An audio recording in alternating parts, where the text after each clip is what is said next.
మీరే మంచోళ్ళ employee చెడ్డోళ్ళ? Okay. Sahib గారు, గారు ఏంటండి చంద్రబాబు నాయుడు గారు అంత అసహనంగా ఉన్నారు? ఎన్నిసార్లు చెప్పాలి? మీ ఎమ్మెల్యేలకి తీరు మార్చుకోరా? ఓ పక్క చిన్నబాబు చెప్తున్నారు, ఓ పక్క చంద్రబాబు గారు చెప్తున్నారు, మరో పక్క పవన్ కళ్యాణ్ గారు చెప్తున్నారు. సంవత్సరంలోనే ఎన్నిసార్లు చెప్పించుకోవాలా? వర్మ గారు, తమరికి ప్యానెల్లో ఉన్నటువంటి పెద్దలకు 99 టీవీ వీక్షకులందరికీ కూడా నమస్కారం అండి. చంద్రబాబు నాయుడు గారు, లోకేష్ గారు ఎవరైతే ఇష్యూలు ఉన్నాయో కాన్స్టిట్యున్సీలో ఆ ఎమ్మెల్యేలతో గతంలో కూడా మాట్లాడారు. ప్రజలకు జవాబుదారీతనంగా ఉండండి. ప్రజల చేత ప్రజల కొరకు ఎన్నుకోబడేటువంటి ప్రభుత్వాలు మనయి. కాబట్టి మన మీద ఎక్స్పెక్టేషన్స్ ఎక్కువగా ఉన్నాయి కూటమి ప్రభుత్వం మీదని చాలా సందర్భాల్లో చెప్పడం కూడా జరిగింది. వాస్తవంగా ఇప్పుడేం ఎలక్షన్ లేవు కదండి. ఎందుకని ఇప్పుడు చంద్రబాబు గారు, లోకేష్ గారు ఒక విధంగా సీరియస్ అవుతున్నారు? మొన్న విస్తృత స్థాయి సమావేశం జరిగినప్పుడు కూడా 15 మంది ఎమ్మెల్యేలు గైర్హాజరైతే కూడా వాళ్ళని వివరణ అడిగారు. మేము ఎక్కడ విదేశాల్లో ఉన్నామయ్యి అని. విదేశాల్లో ఉంటే అక్కడే ఉండండి, మీరు ఇక్కడికి వచ్చి చేయాల్సిన పని ఏం లేదని చెప్పి సీరియస్ అయ్యారు. అంటే ఇప్పుడేం ఎలక్షన్స్ లేవు. నేను అనేది ఏంటంటే ఒక కూటమి ప్రభుత్వం సెటరేట్ చేసుకుంటా వెళ్తుంది. గతంతో కంపేర్ చేసుకున్నప్పుడు మీరు చూడండి, ఏ కాన్స్టిట్యున్సీలో కూడా గతంలో లాగా అక్రమ కేసులు పెడతాం లేదు, గతంలో లాగా ఇష్యూలు జరగటం లేదు. మేము సంక్షేమం, అభివృద్ధి అనేటువంటి అంశాల మీద వెళ్తున్నాం. ఇదే జగన్మోహన్ రెడ్డి గారు ఎలక్షన్ ముందర చంద్రబాబు గారు మేనిఫెస్టోలో అనేకమైన హామీలు ఇస్తున్నారు, మేమైతే చేయలేము, ఆయన ఏ విధంగా చేస్తారో చూద్దామన్నారు. మేము ఒక్కొక్కటి చేసుకుంటా వస్తున్నాం. మేము కొన్ని చేయలేని కూడా ప్రజలకు జవాబుదారీతనంగా చెబుతున్నాం. ఇదిగోనండి ఈ కార్యక్రమం. ఫర్ ఎగ్జాంపుల్, ఆగస్టు 15వ తారీఖు నుంచి మహిళలకు ఉచిత బస్సు ప్రయాణం ఉంటుంది. అన్నదాత సుఖీభవ నెక్స్ట్ మంత్ ఇస్తాం. అదేవిధంగా తల్లికి వందనం ఆల్రెడీ ఇచ్చాం. కొంతమంది రాని వాళ్ళు మళ్ళీ అప్లై చేసుకోండి అని అన్నారు. వాళ్ళు కూడా 10 లక్షల మంది ఉన్నారు. ఈ విధంగా మీరు అంటే ఇక్కడ జవాబుదారీతనం ఉందండి. మీరు ఇందాక మాట్లాడుతూ వచ్చారు, ఎమ్మెల్యేలు కొంతమంది కొన్ని ఇష్యూలు చేస్తున్నారు అని చెప్పి. ఇక్కడ కొన్ని సర్వేలు చేసినా కానీ లేదు, స్థానికంగా మాకు నాయకులు ఉంటారండి, ఎక్కడికక్కడ రివ్యూ చేసే వాళ్ళు ఉంటారు, వాస్తవంగా పరిశీలకులు ఉంటారు. వాళ్ళ యొక్క సూచనలు కూడా పరిగణలోకి తీసుకుంటున్నారు. మేము మా కాన్సెప్ట్ ఒకటే, ప్రజలకు ఒక సుస్థిరమైనటువంటి పాలన అందించాలి. మేము మేనిఫెస్టోలో ఏవైతే ఇచ్చామో ఆ హామీలు నెరవేర్చే దిశగా ముందరకెళ్ళాలి. మీరు చూడండి, భారతదేశంలో ఎక్కడ పెన్షన్ 4,000 రూపాయలు ఎక్కడ ఇస్తున్నారండి? మేము అధికారంలోకి వచ్చిన తర్వాత ఫస్ట్ డే ఇచ్చేసాం. 4,000 సర్లేండి, అది కాదు. సంక్షేమం ఇవన్నీ కాదండి, సంక్షేమం ఇవన్నీ కూడా మనం తర్వాత మాట్లాడదాం. నేను అది మాట్లాడట్లేదు. అవినీతి కోసం అన్నిసార్లు సీఎం గారు చెప్తున్నారు, ప్రజల్లో ఇది బాగా వెళ్ళింది, దాన్ని ఎందుకు కట్టడి చేసుకోలేకపోతున్నారు? ఏమండి, అవినీతి అనే మాట వస్తే గతంలో ల్యాండ్, మైన్స్, వైన్స్, అందుకనే వాళ్ళకి 11 అయిందండి. ఎంతకాలం చెప్తారండి? సంవత్సరం నుంచి చెప్తానే ఉన్నారు. వర్మ గారు, నేను అనేది ఏంటంటే ఇటువంటి అంశాలు రాకూడదని చెప్పే చంద్రబాబు గారు పదే పదే హెచ్చరికలు జారీ చేస్తూ ఉన్నారు. మేము ఓపెన్ గా అయినా వింటలేదు కదా. లేదు. ఇక్కడ ఏమవుతుందంటే 1-2 సార్లు చూస్తారు, తర్వాత ఏదైతే మాకు అభ్యంతరాలు వస్తున్నాయో ఆ ఎమ్మెల్యేల దగ్గర ఇన్ఛార్జీలు పెట్టేస్తారు. మేము ఒకటండి, ప్రజలకు జవాబుదారీతనంగా ఉంటాం. ఇక్కడ ప్రభుత్వంలో ప్రజలకు జవాబుదారీతనం. ఎవరైనా కానీ రెస్పాండ్ అయ్యి మాట్లాడుతుంటే ఎమ్మటిని వివరణిస్తున్నారండి. చంద్రబాబు గారిని కొంతమంది గ్రీవెన్స్ లోకి వచ్చి అర్జీలు ఇస్తా ఉంటారు, ఎమ్మటిని విత్ రెస్పాండ్ అవుతూ ఉంటారు. మీరు చూడండి, గతంలో ల్యాండ్ టైటిలింగ్ చట్టం తీసుకొచ్చేసి ఎన్ని భూములు ఆక్రమించుకున్నారండి?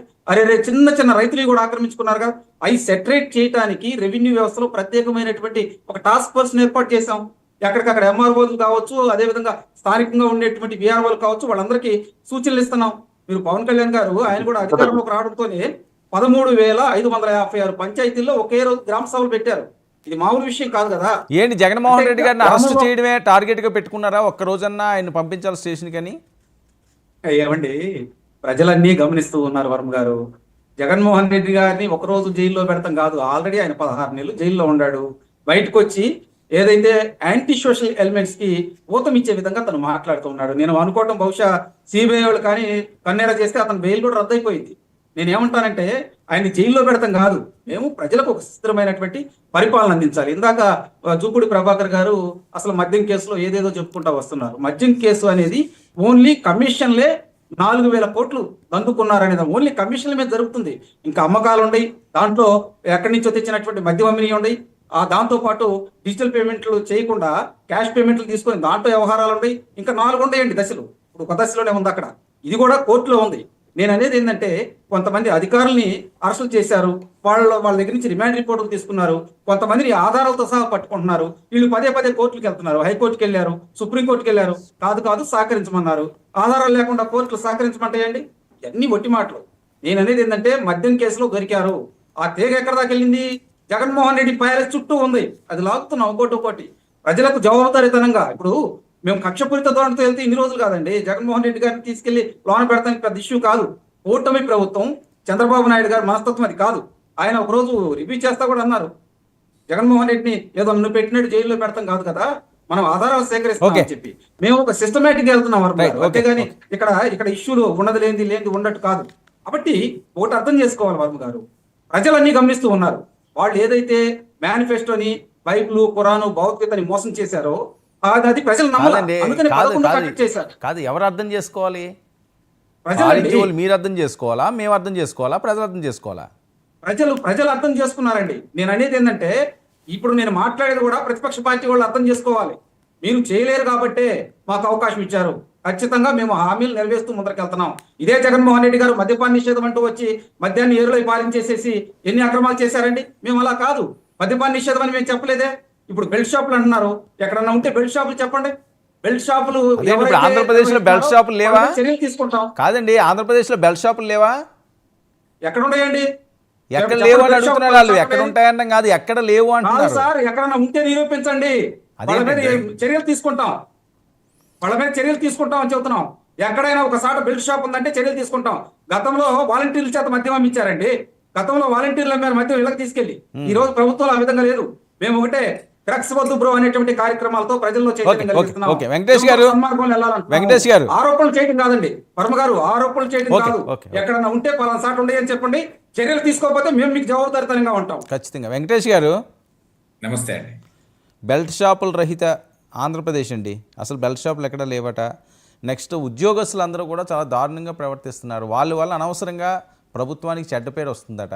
సో మీరు కూడా చాలా అబ్జర్వ్ చేస్తుంటారు కదా, అసలు ఏం జరుగుతుంది ఆంధ్రప్రదేశ్లో? ముందుగా మీకు ప్యానల్లో ఉన్న సోదరులకి అలాగే 99 వీక్షకులకు కూడా వెరీ గుడ్ ఈవినింగ్ సార్. చాలా మంచి పాయింట్ చెప్పారు సార్. బెల్ట్ షాప్ లేని ఆంధ్రప్రదేశ్ వినడానికి చాలా గొప్పగా ఉంది. బెల్ట్ షాపులు ఎక్కడున్నాయని చెప్పేసి సోదరుడు, తెలుగుదేశం సోదరుడు చాలా బలంగా మాట్లాడుతున్నారు. కొలికిపూడి శ్రీనివాస్ గారిని అడిగితే అడ్రస్లతో సహా ఇస్తారు. ఆయన నియోజకవర్గంలో ఎక్కడ